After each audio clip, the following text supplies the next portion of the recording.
você tá. Hoje tem gigante da colina. Tô na barreira, pode brotar. Traz a tua amiga vascaína, minha torcida. Saudações cruzmaltinas a todos vocês, vascaínos e vascaínas, cruzmaltinos e cruzmaltinas ligados aqui no nosso canal. Eu me chamo Álvaro Silva, vocês estão conectados, ligadinhos aqui no canal Vascaíno desde sempre. E é o seguinte, ó, pula aí, deixa o caldeirão ferver, oi. Pula aí, deixa o caldeirão ferver, oi. Galera, é o seguinte, saiu agora há pouco aí, em torno de meio-dia ou 1 hora, né? Já tá dando em todos os veículos aí que noticiam, noticiário esportivo, principalmente do nosso Vascão.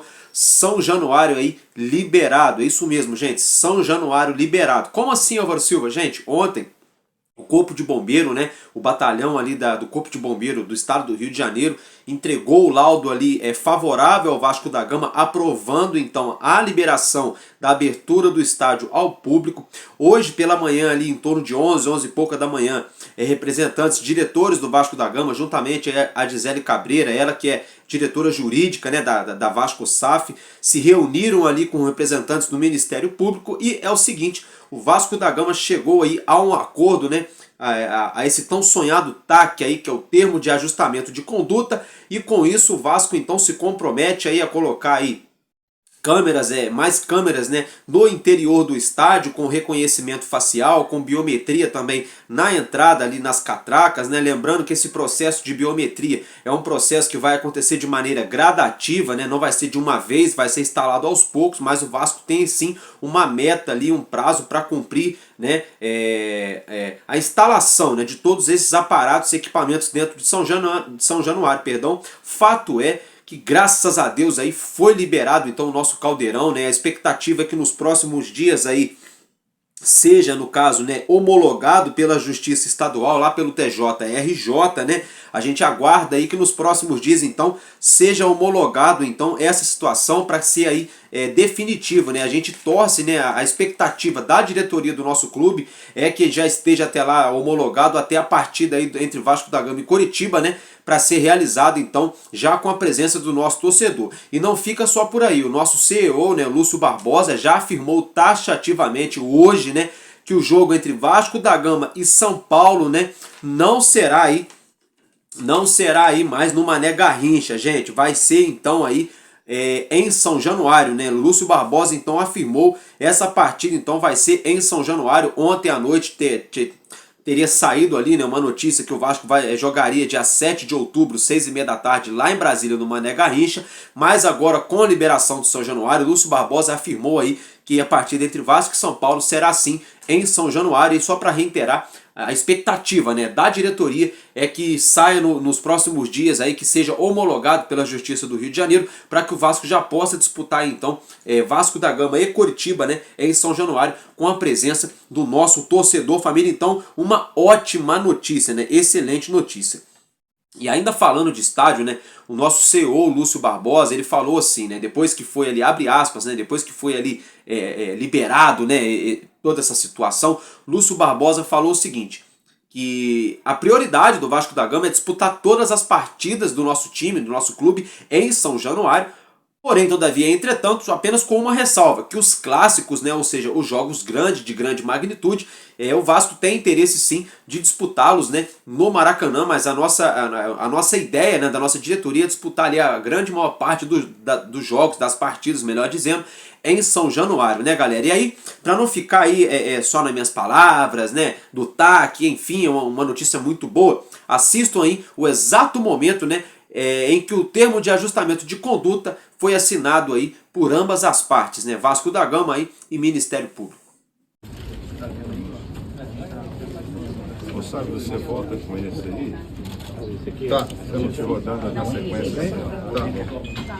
Show de bola, né, gente? Show de bola, né? Uma excelente notícia aí para a barreira do Vasco da Gama, né? Para moradores ali da barreira, comerciantes. Excelente notícia para nós, torcedores, né? De todos os cantos do país, independentemente que tenhamos ali a vontade, a condição de ir a São Januário acompanhar o jogo do nosso time, né? Agora próximo, né? Novamente, né? é bom também para o nosso time dentro de campo que tem a presença do seu torcedor, é bom para todo mundo, para o Vasco da Gama que começa a colocar, fazer receita, colocar dinheiro nos cofres também. Enfim, na parte aí técnica, tática, né, jogar dentro de casa, né, com a presença da torcida é outra parada, então é bom para todo mundo. E ainda falando de campo, de gramado, enfim, o Maracanã que vem passando por reparos no seu gramado, né, ele que vai, o campo ali, o estádio do Maracanã que vai receber no próximo domingo primeiro jogo da grande final da Copa do Brasil, realizado ali entre Mulambo da Gávea e São Paulo, né? E é o seguinte, o gramado aí, como vocês já podem ver a foto na tela, olha como já está o gramado depois aí de alguns dias de tratamento, né? Olha como é que melhorou. Isso aí, gente, é o quê? 12, 15, 16 dias que estão tratando o gramado do Maracanã. Olha como é que ficou sensacional. Então é o seguinte, isso prova que se o Fluminense e o Flamengo tivessem feito isso desde o início do ano, tivessem tirado ali 15, 20 dias para cuidar do gramado, não teria ficado daquele jeito. Eles preferiram não cuidar do gramado, aí quando o Vasco jogou apenas um jogo ali, e aí no segundo tempo do jogo desabou de cair chuva, aí deu aquele lamaçal dentro do campo, aí preferiram colocar a culpa no Vasco. Ficou feio, né? Então fica aí o exemplo que se quiserem cuidar do gramado, dá para cuidar. Sim, o exemplo disso é o Vasco, o próprio Vasco, que aproveitou aí, que ficou aí mais de 20 dias sem jogar em casa, teve uma sequência de uma maratona de jogos jogando fora de casa. Depois veio até aquela punição também. O Vasco da Gama fez o quê? Aproveitou e trocou o seu gramado. Então se quiser cuidar, dá para cuidar sim. Galera, agora mudando de assunto, né? Uruguai e Chile entraram em campo ontem à noite, aí as seleções aí de Puma Rodrigues e de Gary Medel. Fato é, né, gente, que a seleção de Puma Rodrigues perdeu para o Equador de virada de pelo placar de 2-1 aí. E a seleção de Gary Medel, diga de passagem, né? Só reiterando, Puma Rodrigues não entrou em campo, ficou no banco, tá? E a seleção de Gary Medel, ele que entrou em campo, foi titular, capitão do time, né? Acabou empatando aí pelo placar de 0-0. Galera, agora é o seguinte, pra gente tá aí mudando o tópico, virando a chavinha, né? Vamos falar um pouquinho da 777 Partners. É o seguinte, galera, alguns sócios do Clube de Regatas Vasco da Gama ingressaram na justiça, entraram na justiça, né? Requerendo, pedindo que a 777 Partners mostre, no caso ali, o contrato referente à compra dos direitos da SAF do futebol do Clube de Regatas Vasco da Gama. Então vamos aguardar qual vai ser o desfecho dessa história. Eu concordo com essa situação também, eu só tenho uma ressalva que eu tenho medo disso tudo aí embolar e atrapalhar a questão das eleições e toda a parte política aí. Eu tenho medo disso aí, que se der um trâmite na justiça aí, pode travar o Vasco de ponta a ponta, eu tenho medo disso. Mas, do contrário, eu sou super a favor sim de mostrar esse contrato aí, um contrato nebuloso, diga-se de passagem, que até hoje a gente não sabe bem ao certo o que foi feito com o departamento de futebol do nosso clube. E ainda pegando o gancho falando de departamento de futebol, e cadê o dinheiro 777? Que era para ter entrado no início, agora ia entrar dia 11, já não entrou. Cadê esse dinheiro? Cadê o dinheiro 777? Tá ficando difícil. Gente, outra bomba que saiu aí, foi noticiada, é o seguinte: Luiz Roberto Levenciano, gente, juntamente com a chapa Sempre Vasco, estariam aí se aproximando, estariam muito perto de fechar um acordo aí com o Euriquinho, Cassiano, Marcelo Frias e outros grupos aí de candidatos políticos aí do Vasco da Gama para fazerem aí uma base de oposição muito forte, gente. Então, uma notícia muito quente que saiu hoje pela manhã.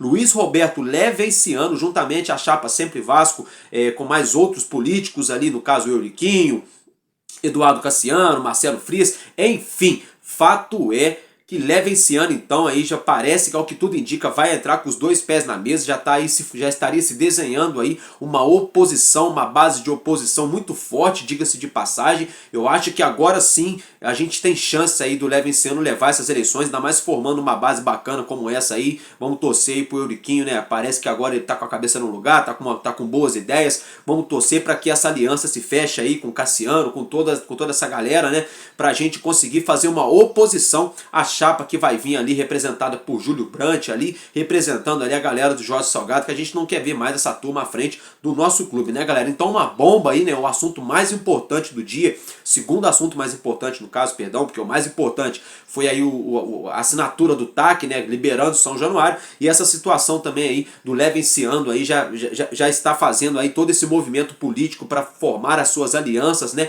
para compor uma base ali de oposição à atual ali gestão que está à frente do nosso clube. Então, de momento, o que eu tenho para trazer para vocês é isso. Mais à noite eu vou brotar, vou aparecer aqui para deixar vocês mais bem informados, reiterando vocês o que aconteceu. Lembrando que o nosso Vascão está treinando nesse momento lá no CT Moacir Barbosa. Não, perdão, Moacir Barbosa não. Lá no estádio Newton Santos, mais conhecido como o Engenhão e pela galera aí como Tapetinho. Então, nosso elenco está treinando no Tapetinho. Mais tarde eu vou brotar, vou aparecer aqui. Vou trazer informações sobre esse treino no Tapetinho aí. Mais notícias também do nosso Vascão. Valeu, família? Tamo junto. Porque enquanto houver um coração infantil, o Vasco da Gama será imortal. Vascaíno desde sempre. Valeu e é nóis.